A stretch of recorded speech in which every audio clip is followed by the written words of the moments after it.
Hey, good morning, friends. Mark Holmes here with my buddy Cowboy Joe Boo, and it is Saturday morning, and it's a little early for Joe Boo to have a refill on that rum. So we're having our Saturday morning coffee here. Now, what's interesting is a lot of times this season I've said things, and people have said, "You don't know football. You don't know what you're talking about. It'll never happen." Yeah, okay. When I said that we need to play Dak Prescott when Romo went down, people said you need a veteran. When I put out a video and said he'd be the perfect quarterback for the Dallas Cowboys, people kept saying, no, you need a Jared Goff. We need a quarterback for the future. Okay. Well, a few weeks back when we really started getting into Romo versus Dak, I said, I think Tony Romo, being the player that he has been throughout his career, a guy who gives everything on the field, his mind, his body, his soul, everything. A guy who has tried to come back in the same games that he has broken his back. Guy who played with a punctured lung. Who's done anything and everything to try and win. If he sees that the Cowboys have a better chance of win with Dak Prescott in there, being the unselfish person that he is, that I thought that he would say, you know what? I don't want to mess this up. I am here if and when you need me. But let's go win some football. And a lot of people said, no, that's not right. Tony Romo will want to be in there. Seems like yesterday, Stephen Jones just confirmed what I said. Let's go to that tape and take a look at it. Against the Steelers. The question, will they have Tony Romo for it? The veteran quarterback is listed as questionable for the first time this season after a full week of practice. Doesn't sound like he'll be the guy this week, but is there any chance he'll be the backup? Here's Stephen Jones. I think Tony's a consummate team player, and I think if it meant as part of the process with Tony going into games as a backup, then I don't want to speak for him, but my guess would be that he would. Interesting there what he didn't say, like Tony Romo is our starter. For more from Frisco, here's Jane Slater.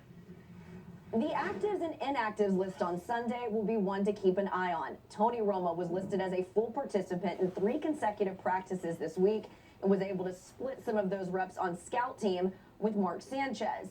Now, Dak Prescott is going to be the starter against Pittsburgh on the road, but the big question around here is, will Romo dress out on the sidelines and assume the role as backup quarterback?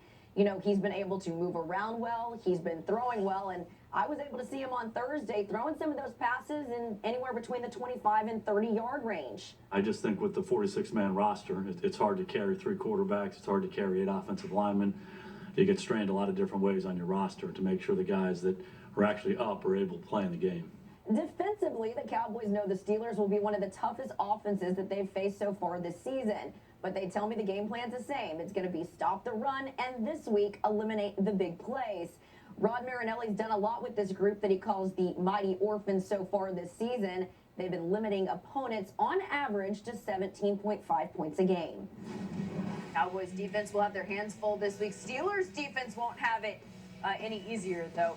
Cowboys, one of the best in the league across the board. Second in point differential, first in rushing, first in sacks allowed. No one gets to their quarterback. And no one takes the ball away either. Just 6 giveaways. That is tied for 3rd best in the league. Wow, that's kind of amazing. So, what I want to know, though, is from you Eagle fans. I said that the Dallas Cowboys would end up being possibly the best defense in the NFC East.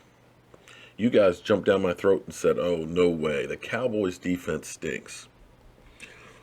And then when I said that I thought that Jared Goff and Carson Wentz would end up being bust, you guys said you really just don't know a damn thing about football.